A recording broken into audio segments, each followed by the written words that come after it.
ये जो रिएक्शन हुआ, अब इसका क्या इफेक्ट है? ये जो रिएक्शन हुआ इसका इफेक्ट क्या आया हमारे सामने कि ये हमारी फूड थी वो डाइजेस्ट हुई, अंदर रिएक्शन हुआ बॉडी में कुछ वजह से, ऐसी गैसेस या कुछ बना कि वो आपको वॉमिटिंग हो। बायोकेमिस्ट्री में जैसे जिस तरह अगर कोई भी रिएक्शन जो लिव, बायो मीन लाइफ और केमिस्ट्री मीन केमिकल रिएक्शन, तो लिविंग ऑर्गेनिज्म के अंदर जो केमिकल रिएक्शंस होते हैं उसे बायोकेमिस्ट्री कहते हैं। नेक्स्ट चलते हैं इंडस्ट्रियल। इंडस्ट्री बोलते हैं सन्नत को उर्दू में फैक्ट्री को। आपको पता है बहुत सारी चीजें इंडस्ट्रीज में बनती हैं। कोई इंडस्ट्री का नाम बताएं जो आपको किसी फैक्ट्री से मिलती हो जो चीज। सीमेंट एक एग्जांपल है इंडस्ट्रियल केमिस्ट्री की। इंडस्ट्रियल केमिस्ट्री की एग्जांपल क्या है? सीमेंट का बनना। और कोई चीज बताएं जी जो इंडस्ट्रीज में बनती हो। टेक्सटाइल। हाँ, कपड़ा जितना भी है उसको स्टडी करना, किस तरह सस्ता कपड़ा बनाया जा सकता है और दिस एंड दैट, वो भी इंडस्ट्रियल केमिस्ट्री है। गाड़ियां बनती हैं इंडस्ट्रीज में ना, वो भी इंडस्ट्रियल, जी जी। उसका जो रिएक्शन, उसका पेंट, जो उसके केमिकल प्रोसेस जो होगा, ठीक है। फिर आ जाता है ठीक है। बच्चे nuclear chemistry. Nuclear chemistry, nuclear chemistry क्या होगी? आपको पता है आजकल वैसे ही एटम बम्बों का जमाना है, तो ये जो न्यूक्लियस का जो न्यूक्लियर रिएक्शंस कराए जाते हैं जिस, अच्छा हम ये समझते हैं कि न्यूक्लियर केमिस्ट्री में सिर्फ एटम बम बनाया जाएगा, बल्कि बच्चे इसका एक और बहुत बड़ा फायदा है कि इससे बिजली भी बनाई जाती है।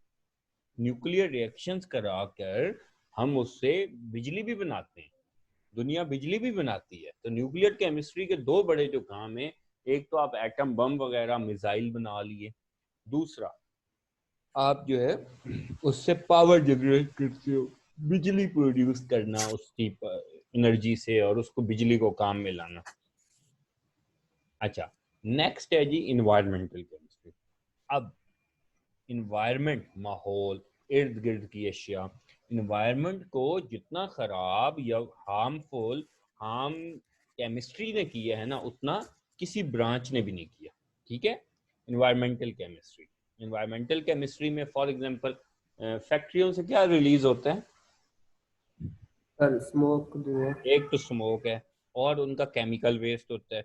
उससे क्या होता है, हमारा जनाब एटमॉस्फेयर भी पोllute होता है, और जो वो अगर फेंक देते हैं वो सारा पानी दरियाओं में, तो उसमें मछलियां वगैरह भी को भी नुकसान होता है, ठीक है। मछलियों को भी नुकसान होता है। अच्छा, इन्वायरमेंटल के बाद है बेटा लास्ट है analytical chemistry, the most important. और ये आप कह लो कि, अच्छा अब ये देखो, आप लोगों ने अभी गेम्स देखते हो, क्रिकेट देखते हो या कुछ, उसमें एक ना लिखा हुआ आता है कि फलां का टेस्ट हुआ है, या आप लेबोरेटरी में जब जाते हो तो जी ब्लड टेस्ट करवाया है, तो वो एक्चुअली एनालिटिकल केमिस्ट्री होती है कि जी हमने टेस्ट किया आपके खून में, आपके खून में फलां चीज मौजूद है, तो ये एनालिटिकल केमिस्ट्री है। हमने टेस्ट किया है कि आप में ये मौजूद है तो आपको ये बीमारी होगी, तो ये होती है एनालिटिकल रीजनिंग, एनालिटिकल केमिस्ट्री। या अगर हम, अच्छा मैं आपको एक और बताता हूँ। आप, आपके पास एक और चीज आती है कि, हमारे पास एक और चीज आती है कि जनाब ये जो नीडो का या मिल्क पैक का एक बॉक्स आता है हमारे पास, दूध का डब्बा आता है, ठीक है। और उसमें ये लिखा होता है कि जी फास्फोरस और कैल्शियम से भरपूर। कभी आप गौर करें ना तो उसके बाहर लिख, अगर इस चीज को चेक करना है क्या उसमें वाकई उन्होंने दूध में कैल्शियम है या नहीं है, फास्फोरस है या नहीं है, तो इस स्टडी को बोलेंगे एनालिटिकल केमिस्ट्री, ठीक है। बात समझ आई? जी सर। जी महानूर बेटा। Yes sir. चल शाबाश। अब देखें एक एक हम रियल टाइम इसकी एग्जांपल को देखते जाते हैं। फिजिकल केमिस्ट्री क्या होती है जी? ठीक है, the branch of chemistry that deal with laws and theories to understand the structure and changes of matter. ये दो चेंजेस ऑफ मैटर, अगर आप पहली डायग्राम अपर वाली देखें ना, तो इसमें मैंने सॉलिड लिक्विड गैस, इनकी आपस में जो कन्वर्जन करवाते रहते हैं, इसको स्टडी करना कि किस टेम्परेचर पे वो सॉलिड होगा, किस टेम्परेचर पे वो लिक्विड हो जाएगा, किस पे गैस होगा, इसकी इंटर कन्वर्जन जो है इसको कहा जाता है फिजिकल केमिस्ट्री। अगर आप इसके उसमें हैं तो laws and theories, to understand the structure and changes of matter. Structure को भी स्टडी करना कि भाई सॉलिड अंदर से कैसा है और उसमें चेंजेस कौन सी आती हैं जब वो सॉलिड से लिक्विड में चला जाता है, इसके रिलेटेड तमाम थ्योरी। अब ये देखें दूसरी डायग्राम में क्या हो रहा है जी, बर्फ तैर रही है पानी के ऊपर ना, इसकी स्टडी कि भाई आइस क्यों फ्लोट करती है पानी पे, किस स्पीड से या कब तक फ्लोट करेगी, या इसको भी हम स्टडी करते हैं। ये एक एग्जाम्पल है। इसी तरह मैंने आपको 2-3 एग्जाम्पल फिजिकल की और भी बताई हैं, वो कौन सी हैं अभी बताई थी, एक एक बताएं जरा। अगर हम पानी का मेल्टिंग बॉइलिंग पॉइंट फाइंड करते हैं तो वो फिजिकल केमिस्ट्री है, इसके अलावा कोई आपके जहन में और? अगर हम शेप को स्टडी करें कि भाई सॉलिड में इसकी शेप क्या होती है किसी भी केमिकल की, तो वो कौन सी केमिस्ट्री होगी? फिजिकल। शेप एक फिजिकल चीज है ना, ठीक है। और कोई बताएं जी, महानूर आप बताएं, कोई एग्जांपल बताएं फिजिकल केमिस्ट्री की।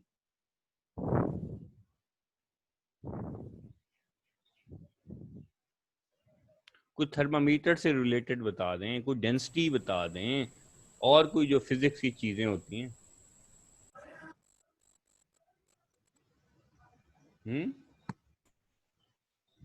कोई याद नहीं है? सर आपकी आवाज थोड़ी कट करके आ रही थी। अच्छा अच्छा, चलें ऑर्गेनिक केमिस्ट्री पे आ जाएं। ये ऑर्गेनिक केमिस्ट्री की पहली एग्जांपल, ऊपर टॉप पे देखें तो जितनी भी मेडिसिन हैं वो कौन सी हैं जी, वो ऑर्गेनिक केमिस्ट्री में शामिल होती हैं। और नीचे ये जो आपने देखा है, ये आपको डायग्राम का पता है ये डायग्राम क्या बनी हुई है, जिसपे मेरा कर्सर भी है। ये जो जमीन से हम तेल नहीं निकालते सर। हैं और इसमें से हम petrol, naphtha, diesel, kerosene oil और मुख्तलिफ चीजें निकाली जाती हैं, ये तमाम के तमाम ऑर्गेनिक कंपाउंड होते हैं, ठीक है। ये तमाम के तमाम ओके। ऑर्गेनिक कंपाउंड हैं।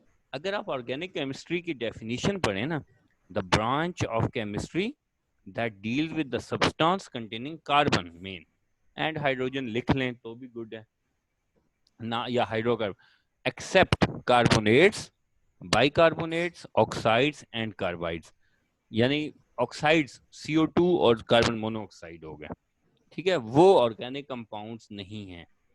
Inorganic chemistry, the branch of chemistry that deals with the element compound other than organic compound.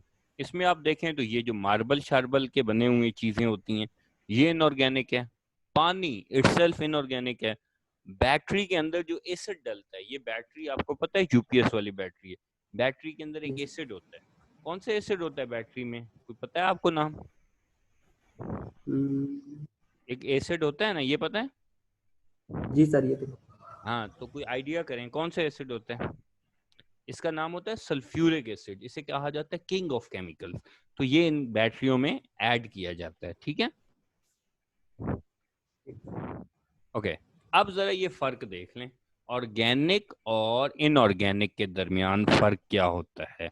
अब जरा देख लें, ये जो डीएनए है बेटा, ये ऑर्गेनिक है, नेल पॉलिश रिमूवर ऑर्गेनिक है, कैंडल ऑर्गेनिक है, परफ्यूम, सोप और पेंट्स ये ऑर्गेनिक है, जबकि नमक इनऑर्गेनिक है, डायमंड इनऑर्गेनिक चीज है, पानी इनऑर्गेनिक है, कार्बन डाइऑक्साइड इनऑर्गेनिक है, HCl एसिड ये आपको पता है स्टमक में होता है, जी ये सर। भी इनऑर्गेनिक है। कैल्शियम कार्बोनेट चूने को बोलते हैं, कैल्शियम कार्बोनेट क्या होता है, चूना जिसे हम उर्दू में कहते हैं लाइम, ठीक है, लाइमस्टोन, तो ये इनऑर्गेनिक है। ये एक डायग्राम है जो फर्क कर रही है ऑर्गेनिक और इनऑर्गेनिक के दरमियान।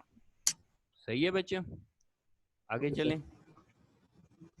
बायोकेमिस्ट्री, बीज जब उगता है तो उसके अंदर चेंजेस आते हैं, नए केमिकल्स बनते हैं, उससे मदद से फिर पत्ते बनते हैं, ठीक है, तो इसको कहा जाता है बायोकेमिस्ट्री।